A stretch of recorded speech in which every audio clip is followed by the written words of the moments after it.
mercredi, a étendu sa main sur nous et nous a fait revenir en pleine forme et en bonne santé. Alléluia. Je pouvais dire aux autres que quand je regardais les bois morts tombés en forêt, quand je pouvais voir, n'est-ce pas, les serpents passer à 1 mètre de nous, quand je pouvais observer les empreintes des bêtes féroces, je pouvais dire merci au Seigneur d'être revenu en très bonne santé et surtout en pleine sécurité. Alléluia. Parce que pour rien, on apprend dans les forêts, combien de fois il y a des accidents graves, un arbre mort est tombé sur quelqu'un et puis ça fait des dégâts. On apprend que le serpent a mordu quelqu'un à des distances pareilles, vous n'avez pas d'hôpitaux, ça peut entraîner des dégâts énormes. Donc c'est important toujours de rendre grâce au Seigneur en toutes choses. Amen. Amen. Donc je crois que si je suis là, c'est parce que Dieu également l'a permis. Et je peux bénir le Seigneur au milieu de vous aujourd'hui. Ce matin, nous voulons explorer un thème. Ce matin, c'est Église envahit le monde. Église envahit le monde. C'est le thème que nous voulons explorer ce matin. Et pour ceux, je vais vous appeler, pour ceux qui ont des Bibles, à bien vouloir les ouvrir dans le livre de Luc. Excusez un peu la qualité de ma voix, je fais la grippe. Donc, c'est sûr que je vais devoir forcer un tout petit peu. Donc, soyons un peu attentifs. Voilà donc ce qui est écrit. Je disais dans Luc 13, les versets 20 au verset 21. Il dit encore, à quoi comparerai-je le royaume de Dieu? Il est semblable à du levain qu'une femme a prise et mis dans 3 mesures de farine pour faire lever toute la pâte. Amen. Voilà donc l'histoire, n'est-ce pas, que nous allons devoir explorer le thème de ce matin, Église envahit le monde. Quand nous lisons ce texte, pour beaucoup de théologiens, cette portion de l'Écriture qui parle de levain signifie simplement que c'est l'image du monde qui va intégrer l'Église, donc qui viendra envahir l'Église, ou encore le diable qui rentrera dans l'Église pour influencer les décisions de l'Église, pour influencer le fonctionnement de l'Église. Amen. Et donc, c'est comme ça que beaucoup de théologiens croient fermement l'application ou l'applicabilité de cette parole, de cette parabole de Jésus. Mais moi, ce qui me concerne, lorsque je lis cette parole, je la comprends comme l'Esprit voudrait m'expliquer les choses. Donc moi, je crois plutôt que Dieu a établi l'Église. Parce que quand on prend la définition des théologiens, ça montre que l'Église, normalement, vivra sous le coup de la défaite. Si on s'en tient uniquement à la philosophie des théologiens, telle que nous la définissons là, ça montre que l'Église va, n'est-ce pas, vivre la défaite dans les derniers temps. Elle ne sera même pas capable de pouvoir réagir. Mais quand je regarde les Écritures, selon que nous sommes en train de lire la Bible, nous tous, je ne crois pas que l'Église est vouée à l'échec. Moi, je ne crois pas ça. Alléluia. Je ne crois pas que l'Église ne sera pas dans une posture où elle ne sera pas capable de pouvoir se défendre. Je ne crois pas ça. Parce que Dieu n'a pas établi l'Église dans ce monde pour rien. Que si Dieu nous a établis dans ce monde, s'il nous a placés sur cette terre, c'est parce que nous avons un rôle, vraiment, nous aurons un rôle, et nous avons un rôle très important à jouer. Alléluia. Et d'ailleurs, si on analysait les propos des théologiens qui pensent que dans les derniers temps, le monde va envahir l'Église. Mais la Bible ne dit-elle pas, quand nous étudions les évangiles, avec la parole de Dieu, La Bible ne dit-elle pas que là où le péché va abonder, la grâce va surabonder? Amen. Alléluia. Donc moi je crois que l'Église, dans ces derniers temps, aura un rôle important à jouer. Et je crois même que c'est pendant cette période difficile de l'histoire de l'Église, où de plus en plus, c'est là où Dieu va davantage se manifester dans l'Église, et nous serons surpris de voir de manière extraordinaire comment Dieu va se révéler, n'est-ce pas, au milieu de son peuple. Et mieux encore, Dieu sera plus proche de son peuple. Alléluia. Donc moi ça c'est un peu ma philosophie, où nous allons vivre la défaite dans les derniers temps. Les derniers temps seront difficiles, nous ne pourrons plus rien faire. En fait, ce qui nous arrive là, c'est déjà prédestiné.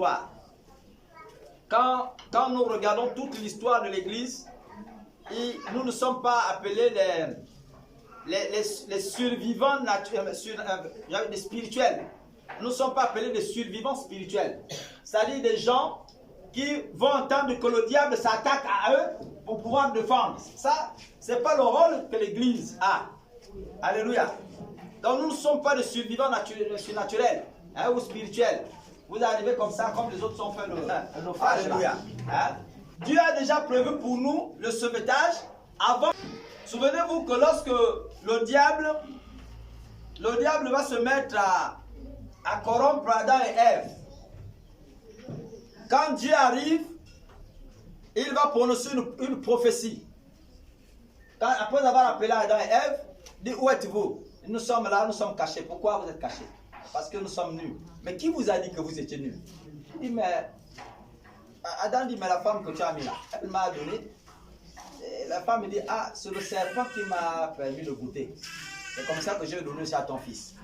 Et là il dit: mais serpent, qui t'a permis de faire des choses comme ça là? Il dit: comme tu as fait comme ça là. Maintenant toi là, je te dis, la descendance de la femme que tu as corrompue là t'écrasera la tête. C'est-à-dire que leurs talons t'écraseront la tête. Alléluia. Ça c'est la première image de la victoire que Dieu donne à l'Église. Il dit: malgré le fait que tu aies fait ça là, j'ai donné le pouvoir à sa descendance, aux enfants de la femme, donc à l'Église, de t'écraser la tête. Dites-moi, qui peut vivre quand sa tête est écrasée? Personne. Alléluia. Donc nous ne sommes pas des survivants spirituels qui entendent que le diable vient attaquer pour vous réagir au nom de Jésus. Et malheureusement, c'est ce que l'Église, à l'heure actuelle, n'est-ce pas, vit. On vit comme des survivants spirituels. On attend, quand il y a une situation, le pays est en train de tomber. Le Seigneur est en ta main, agis, interviens. C'est là où on organise des grandes caravanes spirituelles pour pouvoir prier le Seigneur. Non. Nous sommes appelés des hommes et des femmes victorieux et victorieuses. Alléluia. Amen. Ça, c'est la posture de l'Église. Je crois en cette posture-là et moi-même, je m'affirme dans cette posture. Alléluia. Moi, je crois que je suis de ceux-là que Dieu a appelés à faire partie de ce grand groupe qui sont appelés, n'est-ce pas, à terroriser le diable. Alléluia. Si je pour 5 ans sur terre, le diable sera terrorisé pendant 5 ans. Alléluia. Moi, je suis de ceux-là, je le crois, de ce groupe-là, que Dieu a établi, n'est-ce pas, pour de peupler le camp de l'ennemi. Alléluia. Et aussi longtemps que Dieu me donnera le souffle de vie, je prêcherai l'évangile pour que les âmes prennent conscience et qu'ils sortent de leur état de ténèbres. Moi, je crois ça. Moi, je crois, n'est-ce pas, pour ma part, que Dieu m'a établi pour faire les miracles que Jésus a fait, et même plus encore, selon que la parole de Dieu me le révèle. Alléluia. Amen. Qui est dans ce rang? Et est-ce que vous croyez à ça? Alléluia. Moi, je suis dans cette génération. Je crois à cette génération-là. Moi-même, je suis à l'intérieur. Alléluia. Oui, les amis. Je sais que je ferai de plus grandes choses que Dieu a fait, que Jésus a fait. Et j'en ferai même beaucoup. Au-delà de ce que ça sera grand. Mais j'en ferai encore plus encore parce que j'aurai beaucoup de temps à vivre. Alléluia. Et à la fin de mon histoire, quand je vais écrire mon livre de miracles, il y a tel qui a été délivré par le ministère, il y a tel qui a été sauvé par, il y a tel qui a été guéri par. je ferai cette liste-là quand je vais comparer à celle de mon maître. Jésus n'a guéri que 3 ou 5 personnes. Alléluia. Je crois à ça. C'est à cela que Dieu m'appelle. Alléluia.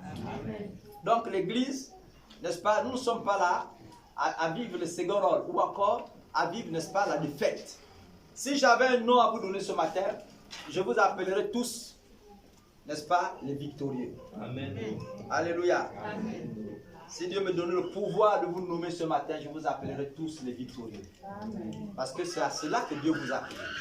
Dieu ne vous a pas appelé à vivre des défaites, à être toujours des hommes et des femmes qui vivent la terreur du diable. Amen. Vous arrivez là, papa, le diable est rentré dans ma maison. Non, Dieu ne vous appelle pas à vivre ça, il vous appelle à influencer le monde. La Bible déclare que vous êtes le sel de la terre et la lumière, n'est-ce pas, de ce monde. C'est vous qui devez apporter de la saveur. C'est vous qui devez apporter le changement. Ce que nous sommes en train de pleurer aujourd'hui dans notre pays, ce n'est pas le monde qui apportera le changement. Les changements viendront de l'église. Et l'église, c'est toi et moi.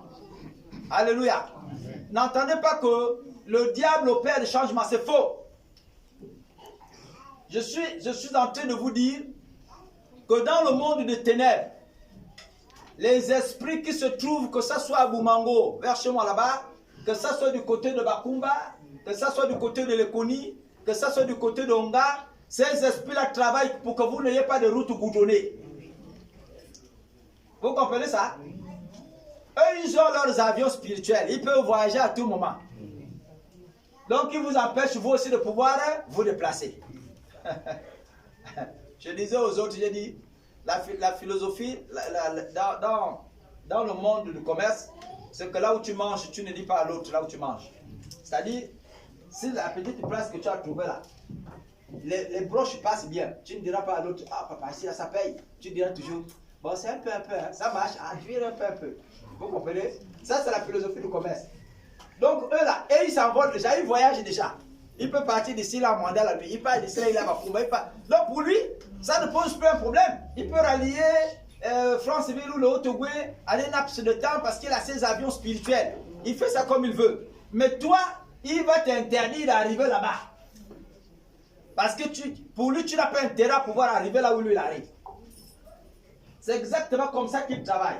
Et donc, ce n'est pas à eux de pouvoir impulser le développement. Ils travaillent pour que vos routes là restent dans les ténèbres.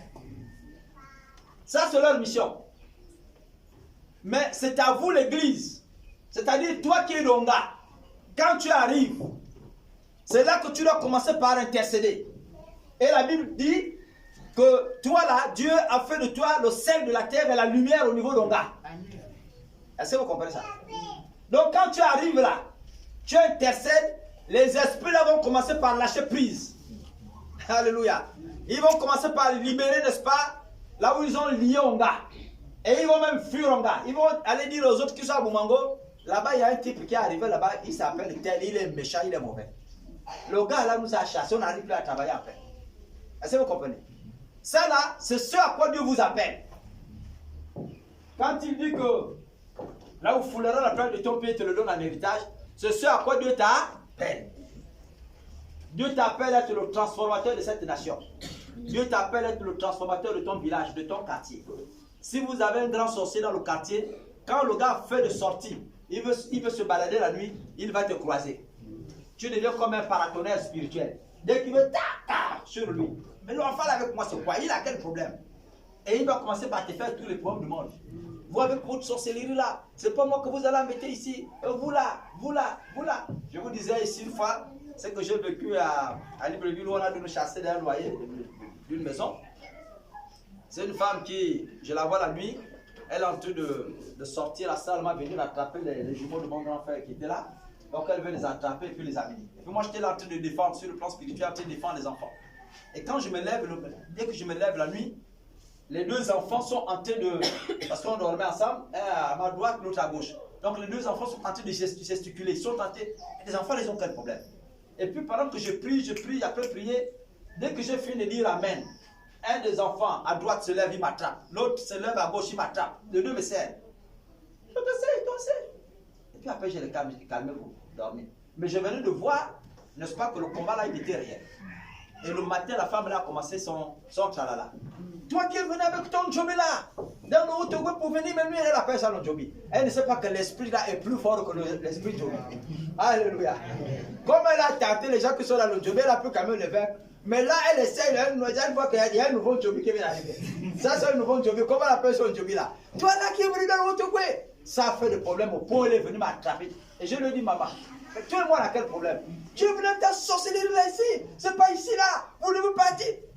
Je vous assure, c'était une vieille maman. Quand tu regardes la maman, une vieille maman, si tu tapes un coupable, toi-même, tu viens d'aller tout de suite en prison à vie. Et là, elle me pousse, elle ne s'est pas poussée, elle fait ça. Les dames qui étaient là, juste le Camerounaise, mais la femme là, qu'elle pourra réussir. Mais j'ai dit, elle-même, elle connaît. Et après, je lui ai dit, maman, oui. J'ai dit, tu sais que moi, je t'ai vu. Quand tu t'agites là, tu sais que je t'ai vu, on s'est vu. Donc, ce que tu fais là, prochainement, si tu t'entêtes, tu rentres, tu as eu la grâce de sortir. Le jour où tu t'amuses encore, tu rentres ici. Même si c'est ta propre maison, tu ne sortiras plus jamais d'ici. Je vais te condamner ici. Cette femme-là nous a mis dehors, elle sort avant que vous nous condamniez sur tes choses. Alléluia. Donc vous êtes appelés à régner et à dominer sur ces personnes-là. C'est ce à quoi Dieu vous appelle. Et moi, je crois à ça. Alléluia. Et donc, c'est cette parabole que Dieu, n'est-ce pas, pour revenir donc à notre histoire, c'est ce que Jésus est en train d'enseigner ici. Il dit, après qu'il ait eu une discussion chaude avec les pharisiens qui ont pensé qu'ils n'avaient pas le droit, n'est-ce pas, de faire un miracle le jour du sabbat. Il dit, tu n'as pas le droit de guérir cette femme le jour du sabbat. Ce n'est pas possible. C'est un jour sacré où on a dit, on ne fait rien d'autre ici, c'est venir célébrer le Seigneur. Et puis toi, tu viens, tu veux faire le miracle ici, alors que c'était pas... Il leur a dit, mais même vous-même, vous avez des bêtes, non? Vous avez des bêtes, dites-moi, qui de vous a sa chèvre et ne la détache pas le jour du sabbat pour aller la donner à manger, à boire? Vous faites ça pour les bêtes. Maintenant, quand il est question de guérir cette femme le jour du sabbat, vous dites non, alors que vous travaillez pour aller nourrir vos bêtes le jour du sabbat. Est-ce que même vous-même, vous trouvez ça normal? Et là, ils sont rentrés, eux-mêmes, ils sont rentrés dans une forme de confusion. Le conflit a commencé par naître dans leur esprit. C'est-à-dire, à ce moment-là, ils se rendent compte que, en fait, la portion de l'écriture, là, on dirait qu'on avait mal interprété ça. Il y a un problème, la théologie, là, vient de nous embrouiller quelque part. Ça ne va pas. Là, et là, Jésus lui a dit, vous voyez à quoi ressemble le royaume de Dieu? Je vais vous dire à quoi ressemble le royaume de Dieu. Il dit, c'est semblable, n'est-ce pas, à du levain qu'une femme a pris. Et elle a mis dans 3 mesures de farine pour faire lever toute la pâte. Nous connaissons tous le rôle de la levure dans une pâte. Non seulement qu'elle va vous faciliter pour les techniciens de pâte qui sont là, n'est-ce pas, les pâtissiers, non seulement qu'elle va faciliter la manipulation de votre pâte, mais mieux encore, elle va augmenter votre pâte. Donc, c'est que la pâte normale, sans levure, ne peut pas produire comme quantité, n'est-ce pas, en termes de recettes de gâteaux. La levure vous permettra, n'est-ce pas, d'avoir 3, 4 ou 5 gâteaux en plus. Alléluia. Donc, il dit c'est comme ça que Dieu vous a établi. C'est comme ça que Dieu vous a créé. Il dit, vous êtes comme, n'est-ce pas, cette levure-là. Donc, comme n'est-ce pas, cette levure que Dieu a envoyée dans le monde. Pour que, là où il y a le mal, le bien, n'est-ce pas, abonde. Alléluia. Là où, n'est-ce pas, les routes sont maudites, le pays est sous la malédiction, vous apportez la bénédiction. Il dit, c'est comme ça que Dieu vous a créé. Vous êtes donc la levure que Dieu a mis, n'est-ce pas, dans une portion de cuillère de farine pour pouvoir lever, n'est-ce pas, cette pâte-là, pour que cette pâte-là ait un sens, que ça soit plus lucratif, donc plus bénéfique pour le pâtissier. Donc c'est vous, l'Église, que j'ai choisi pour donner, n'est-ce pas, un sens à ce monde, un sens à ce pays. Alléluia. Donc ne vous posez pas des questions de ce qui est normal spirituellement, de ce qui n'est pas normal spirituellement. Des attaques, de contre-attaques, tout ça, machin. Parce que beaucoup de leaders aujourd'hui se nourrissent de votre frayeur là, de votre crainte là. Ils se nourrissent de ça. Et ils ont créé des systèmes pour vous amener à dépenser de l'argent. Ils viennent là, aujourd'hui nous allons faire la nuit de carnage. Vous allez tuer qui et manger qui. Aujourd'hui ce serait la nuit du renvoyeur. Le retour à l'envoyeur. Vous allez renvoyer qui? Alléluia. Vous allez renvoyer qui?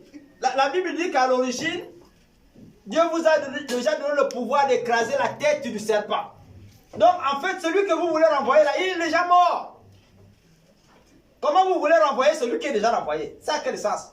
Un ouvrier renvoyé, vous voulez le renvoyer, ça va commencer comment?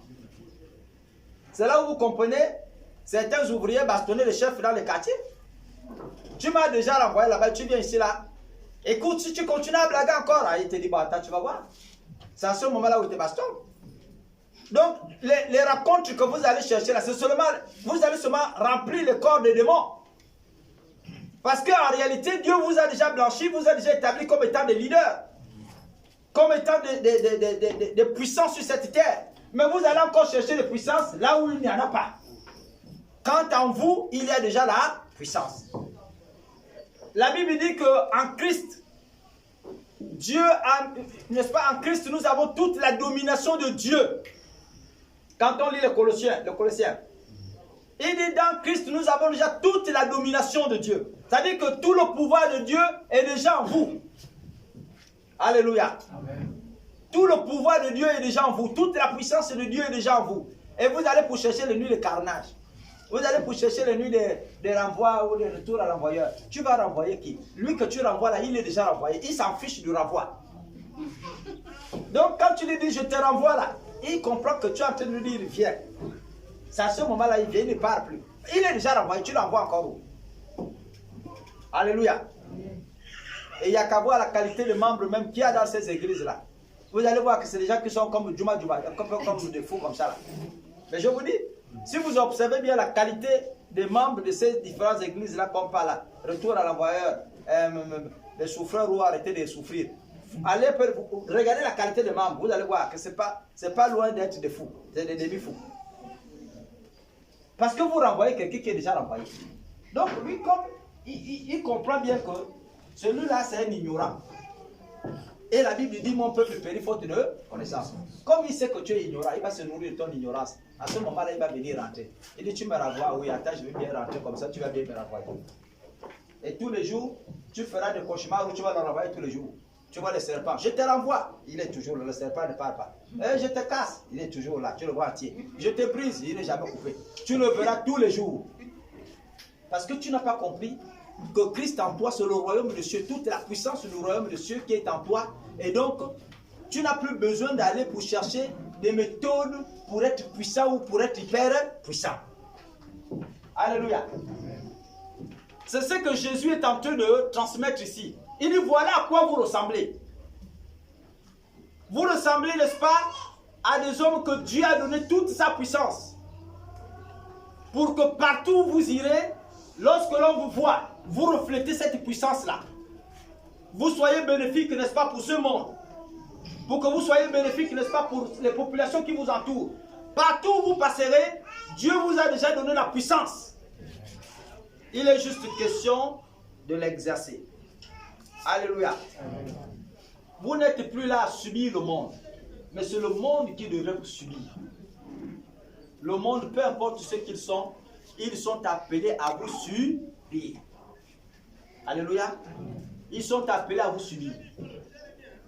Partout où vous passerez, le monde sera appelé à vous subir. J'étais avec un des maires en semaine. Je vais garder comme nous sommes.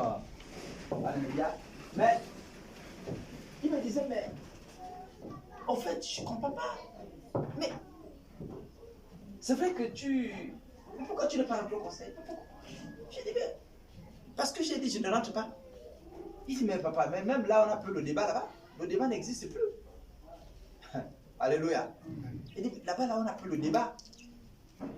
Tous ceux qui sont là, papa, c'est bien, oui, ils sont là, tout le monde est là, oui. Ah, quand je suis allé à la maison, je dis, oh, donc Dieu a fait en sorte que, malgré ma petitesse, malgré le fait que je n'ai pas leurs moyens à eux là, quand j'étais assis là, ils sentaient qu'il y avait un garçon qui était là. Alléluia. Je dis donc ils ont senti qu'il y avait quelqu'un qui était là. Malgré tout ce qu'ils ont là, ils ont senti qu'il y a un vide quelque part. Quand le gars là était là, c'est un de mes oncles qui était maire aussi. Albert, il s'est dit, c'est l'homonyme, le missionnaire. Il dit, en quoi que nous sommes partis là-bas, on a eu une réunion là-bas. On s'est retrouvés entre nous les maires. Et puis je leur ai dit, tout le français que vous parlez là, vous passez là parce que Serge n'est pas là. Si Serge était là, c'est pas le français que vous parlez là. Il devait bouleverser tout votre français là tout de suite. Et on s'est éclaté de rire et tout. Il dit, papa, ils sont en train d'amener les gens là, nous parler de n'importe quoi. Ah, c'est là. Je leur ai dit, le français que vous parlez là, si Serge était là, tout ça là, ça devait changer. Mais parce que, à un moment donné, quand il m'arrivait d'intervenir là-bas, ça devenait comme une folie, comme une drogue. Donc, quand c'est même le ministre qui est là devant moi, j'ai l'impression que c'est mon fils Ruben qui est là. Je lui parle comme si je parlais à mon fils. Pourvu que je lui dise la vérité. Est-ce que vous comprenez? Je ne l'insulte pas. Mais il dit, monsieur le ministre, ce que tu as dit là, ce n'est pas juste. Parce que tu sais que les lois n'autorisent pas ça. Donc quand tu viens ici, tu changes les lois, tu arrives là-bas, tu changes les lois. Est-ce que ça c'est une bonne manière de faire? À un moment donné, le général lui-même qui était là, le maire, il dit, vous voyez que nous ici aussi, on a des intelligences, monsieur le ministre. Donc ne faites pas comme ça. Ne faites pas tout tromper comme ça. Vous voyez? Donc quand ils sont coincés devant une situation, ils avaient besoin que quelqu'un leur apporte de la lumière. Et quand ce n'était pas bien, je leur disais, c'est pas bien. Changez la manière de faire. Et je peux vous dire que ça a pu nous aider. Ça a pu nous aider à pouvoir avoir le budget que nous avons aujourd'hui dans la commune de France-Ville. Je le dis haut et fort. À ceux qui veulent m'entendre, vous le demanderez à vos aînés qui sont maires, qui sont conseillers, qui nous ont vu travailler. Ils vont vous dire que votre frère a été l'artisan à hauteur près de 70%. Là, je suis modeste. Je fais en sorte que ce budget-là, par la grâce de Dieu, quand je parle de Dieu, c'est Dieu avec moi. Donc, que ce budget-là parte de 400 millions que nous avons trouvé, 460 et quelques millions, 67 millions, pour nous retrouver aujourd'hui à près d'1 milliard. J'ai laissé le budget à 1,5 milliard. 1,3 milliard. Ça, c'est. Mais les méthodes, ceux qui discutent avec moi, je leur ai montré comment j'ai travaillé au milieu d'eux. Quand c'était faux, je leur disais l'argent n'est pas juste. Et ils me disent, fais la démonstration. Je fais la démonstration. J'ai dit, voilà. Là, j'ai vu ici, là. Moi-même, j'étais dans la société. Là, on m'a dit que c'était 5 millions qu'on donnait ici. Pourquoi vous présentez 1 million? Quand on se retrouve au prochain conseil, ils sont obligés d'ajouter même encore 3 millions sur ça pour faire 4. Ils mangent quand même 1. Après, je reviens, je dis, non. Moi, je sais qu'il manque encore le million là. Moi, on est tous là, on connaît que ça. Oh non, mais c'est pas que j'ai dit. Je fais la démonstration. Je dis, voilà. Papier à l'appui. Oh, mais le conseiller a raison, ils sont obligés de changer ça. Et c'est ce qui fait que le budget est monté, n'est-ce pas, de 400 millions se retrouver à 1,3 milliard. Et après avoir fait ce travail sur 10 ans, j'étais satisfait, j'ai dit, je crois que j'ai fait le travail pour lequel je devais faire, il est temps que je parte de là. Et je me suis retiré. Alléluia. Amen. Donc Dieu, quand je parle de ces choses, non pas pour nous glorifier, mais pour dire que quand Dieu est en vous, peu importe qui est en face de vous, il vous permettra de travailler en qualité de leader. Alléluia. Je ne parle pas le même français universitaire que vous. Mais quand je parle, ils seront obligés de m'écouter à cause de Christ qui est en vous. Alléluia. Et il faut être fier de ça. Vous allez pour chercher les histoires de carnage. Carnage, pourquoi? Vous allez vous brûler vous-même. Alléluia. Vous allez vous brûler à l'intérieur. Nous sommes en train de chuter au fur et à mesure. Ne t'en faites pas.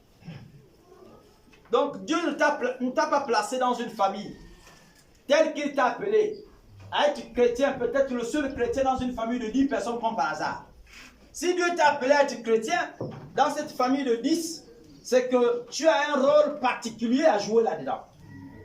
Tu auras un rôle tout à fait particulier. Peut-être qu'avant la mort, notre maman à nous, avant qu'elle ne décède, à quelques 2 jours qu'elle ait perdu l'usage de la parole, nous l'avons fait recevoir le Seigneur. On a discuté avec elle. Maman, est-ce qu'il y a des choses que tu ne nous as pas encore dites qui te dérangent dans le cœur? Et comme papa avait déjà la négligé, maintenant le vieux, lui, il était dans ses petites, il cherchait maintenant quelques petites nouvelles, et tout ça, machin de jeunes filles là. Et donc, elle nous a dit, c'est ça qui m'étrangle le cœur. J'ai une haine envers votre père. Après avoir conçu tout ce village-là, tant d'années, et je suis devenu un peu comme le torchon aujourd'hui. Et ça m'a fait mal au cœur. On a prié avec elle, elle a libéré son cœur, et avant qu'elle ne décède, nous avons vu comment les anges venaient la chercher pour l'amener, n'est-ce pas, dans la grande cité. Alléluia. Mais Dieu a permis ça. Dieu a permis ça par le canal, n'est-ce pas, des chrétiens que nous étions, donc le petit frère et moi. Dieu a permis que ça arrive comme ça. Là. Dieu ne vous a pas placé dans votre famille là comme par hasard. S'il y a un Rosicrucien ou deux Rosicruciens à l'intérieur et un seul chrétien, c'est toi, tu seras amené à bouleverser le plan des Rosicruciens. Alléluia. C'est toi que Dieu a placé là pour bouleverser le plan des Rosicruciens. C'est toi le levain que Dieu a placé dans cette famille-là. C'est toi qui leveras la pâte. Alléluia. Donc, ne soyez pas dans la défaite.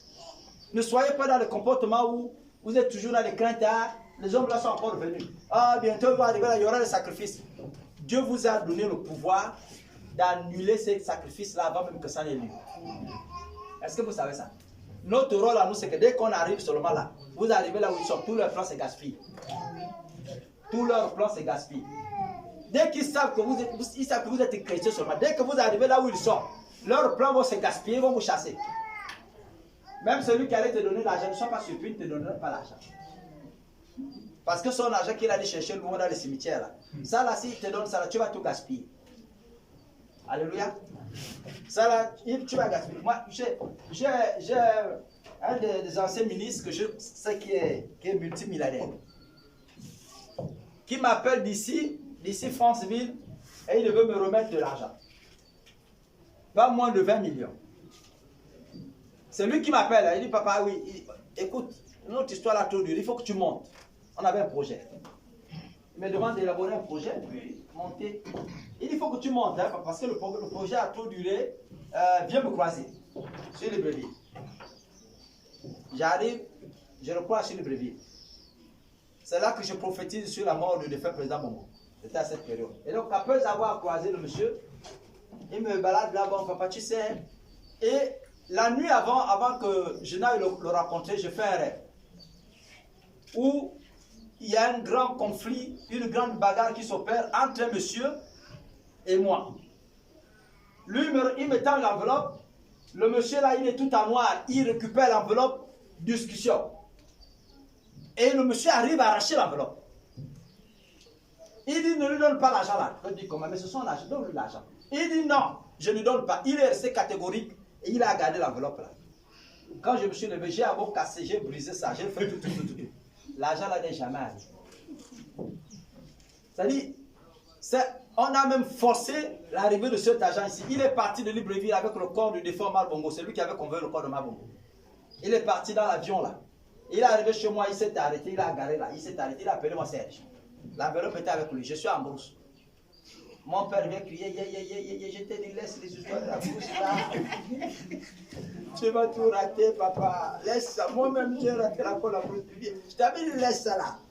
Et le cadavre de Omar a tout devenu comme ça. Tu es déjà connu dans le milieu politique. Tu pars en brousse. Laisse l'histoire là. Voilà qui ton père a venu de te remplacer là. Je l'ai vu là. J'ai dit, ah bon? Oui. J'arrive là, je l'appelle. J'ai dit, papa. Il dit, mais mon fils, j'étais là à la maison. J'ai dit, oui, papa, ton frère qui m'a dit que tu étais là. Il dit, mais écoute, moi je suis déjà arrivé, je suis au village là. Et quand je vais revenir, j'envoie la gemme de fleurs, tu vas déposer au palais là-bas, donc ici. Tu vas déposer la gemme de fleurs et dès que j'arrive, une fois à Franceville, on va discuter tranquillement. J'ai dit, d'accord. Et puis l'histoire est passée comme ça. Il n'a plus jamais parlé de l'enveloppe, il n'a plus jamais parlé de rien. Le lendemain que lui, on avait rendez-vous au village, paf, le gars s'est envolé, il est parti. Quand j'appelle le soir du papa, je suis déjà à Libreville là, il y a des urgences, je suis monté pour des urgences. Et c'est resté comme ça. Mais quand je retourne, je me rends compte que j'avais déjà vu ça à l'avance. Vous comprenez ça? Dieu m'avait déjà montré à l'avance que le paquet là ne devait pas être dans mes mains. Et c'est sûr que ce n'était pas un bon paquet. Parce qu'un paquet, on te donne où les esprits noirs sont maintenant en train de discuter ça. C'est sûr que ce n'était pas un bon paquet. Et donc Dieu n'a pas permis ça. Alléluia. Peut-être que vous n'avez pas dit que vous m'avez autorisé à finir les enfants et les femmes, je ne sais pas tout. Mais Dieu n'a pas permis que je touche ce paquet-là. Ce n'était pas destiné à moi. Mais Dieu m'avait quand même avisé. Alléluia. Donc vous, Dieu vous a déjà préparé avant. Dieu vous a déjà préparé avant à être des hommes et des femmes victorieuses. Ne vivez pas les défaites. Ce n'est pas votre partage. Alléluia. Si le copain là vient là, il fait les tu lui dis, papa, moi je suis un homme, une femme de victoire. Si tu pars là, c'est sûr qu'un autre viendra. Il faut avoir confiance à vos capacités. Alléluia. Attends, vous n'avez pas confiance à vos capacités. Et puis surtout que ce ne sont pas vos capacités à vous, c'est les capacités que Dieu a mis en vous. Alléluia. Il y en a qui sont là, si je le perds là, j'aurai encore qui? Maman là. Si Dieu t'a appelé à te marier, tu vas te marier. Alléluia. C'est le pasteur Alexis qui faisait témoignage tout à l'heure. Il avait reçu beaucoup les noms. Et quand il pointait du doigt là, nous tous on était un peu tentés là-dedans. Un peu capturés à l'intérieur. Tout le monde passe toujours par là. Ça commence toujours par les noms. Après tu auras un bon oui. Quand tu vas me écouter oui, même les anges vont crier Amen. Tu seras heureux. Alléluia. C'est là où tu seras heureux parce que ce que Dieu donne est bon. Est-ce que vous comprenez ça? Ce que Dieu donne est bon. Malgré les erreurs, malgré tout, ce que Dieu donne, c'est bon. Même si c'est tordu comme ça, mon frère. À un moment donné, tu arrives, tu dis, ah, ma femme, c'est trop tordu. Mais quand tu veux écouter les témoignages des femmes des autres qui sont droites là. Ah non, vous m'aimez ma femme. Alléluia. C'est là que vous comprenez que ah non, ma femme aussi, donc elle est meilleure. Amen. Donc Dieu ne vous a pas appelé à vivre ça. Vous êtes l'histoire de la victoire de Dieu. Et donc exercez-la. Alléluia. Amen. Les histoires de repousser, organiser le carnage, ça n'existe pas chez vous. Oui, Dieu dit de toi que tu es le sel de la terre. Dieu dit de toi que tu es la lumière de ce monde. Parce que si la lumière ajoute la parole de Dieu, le sel perd de sa valeur, de sa saveur, à quoi de votre la rend? En d'autres termes, si vous ne jouez pas le rôle pour lequel Dieu vous a établi, comment le monde que vous voyez là, le Gabon, pourra-t-il changer? Si vous ne jouez pas le rôle de victorieuse et de victorieux que Dieu vous a appelé à exercer, comment voulez-vous que ce pays-là puisse être transformé? Alléluia. Amen. Là où vous avez le minimum de responsabilité, commencez par refuser à être des hommes corrompus et des femmes corrompues. Et vous allez voir que la société va être transformée. Alléluia. Amen. Ces hommes-là pourront vous chasser. Ils pourront vous chasser pour dire quitte là, et toi, ceci, cela. Mais le jour où il se retrouve avec son collègue directeur, et que le directeur a besoin de quelqu'un, d'un comptable sérieux, qui n'est pas prêt à rentrer dans la magouille parce qu'il y a beaucoup d'argent dans la société là. C'est lui qui va dire, en fait, j'avais cherché une jeune soeur là. Cette soeur là, elle est spéciale. J'ai encore même son contact. Si je fouille dans mes archives là, parce que j'avais son dossier là-bas, j'ai son numéro. Vraiment, elle s'appelle telle. C'est une femme, je crois que celle-là, si elle est dans ton service, et puis elle prie leur fameux Dieu là, Jésus-Christ et tu elle prie leur Dieu là. Si elle est là-dedans, si elle est vraiment avec toi là, ta société ne peut pas tomber. C'est une femme d'exemple, c'est un homme d'exemple. Et tout de suite, vous serez surpris de voir que quelqu'un va vous prendre, mais alors on va travailler. Il y a telle société, machin et tout. Il a déjà envoyé aller chercher la femme de la force, faites tout. Et on vient vous recueillir. Alléluia. Donc ne courez pas après les défaites. Ne courez pas après les programmes qui n'ont pas leur sens. Vous êtes des femmes, vous êtes des hommes appelés à envahir ce monde. Alléluia. C'est pourquoi le thème de ce matin était Église envahit le monde. Parce que votre responsabilité, c'est de prendre possession de ce monde. Votre responsabilité, n'est-ce pas, c'est d'envahir le monde. Dans tous les compartiments négatifs que nous décrions aujourd'hui, si l'Église se met à l'intérieur, le pays va changer. Regardez seulement quand les évêques là ont commencé par crier. Ils ont commencé à faire le simple discours. Vous avez vu comment le pays a commencé à bouger? Hein? Et pourtant, c'est des amis. Mais dès qu'ils ont commencé à dire, nous on prend la posture de l'Église. On parle au nom de l'Église. Quand ils ont compris le nom Église, vous avez aujourd'hui une journée nationale de la prière. Bientôt, on va vous ajouter une journée de qui, je ne sais pas trop quoi. Pourvu que le nom de Dieu soit cité à l'intérieur. Alléluia. Et je suis sûr que dans les thèmes de campagne qui sont en train d'être préparés dans ce moment-là, vous allez écouter le nom de Dieu là partout. Parce qu'ils savent que l'Église est en train de se lever. L'Église est en train de prendre conscience. Ils ne veulent plus être comptables, n'est-ce pas, des erreurs ou de la gestion malsaine, n'est-ce pas, que les uns et les autres sont en train de poser dans ce pays. Et à ce moment-là, ça les fait trembler. Parce que l'Église se lève. Dès que l'Église se lève, l'ennemi va reculer. Alléluia. Donc votre oncle ne peut pas vous influencer par sa petite rose croix. C'est une petite rose croix. Dieu vous a donné le pouvoir de terrasser ça. Il faut terrasser ça. Exercez votre autorité et vous verrez combien de fois les choses vont changer dans votre famille. Votre vie sociale va changer. Parce que vous avez commencé par prendre conscience que vous avez l'autorité de Dieu en vous. Alléluia. Que l'Éternel, donc, Dieu vous bénisse, qu'il bénisse sa parole. Amen.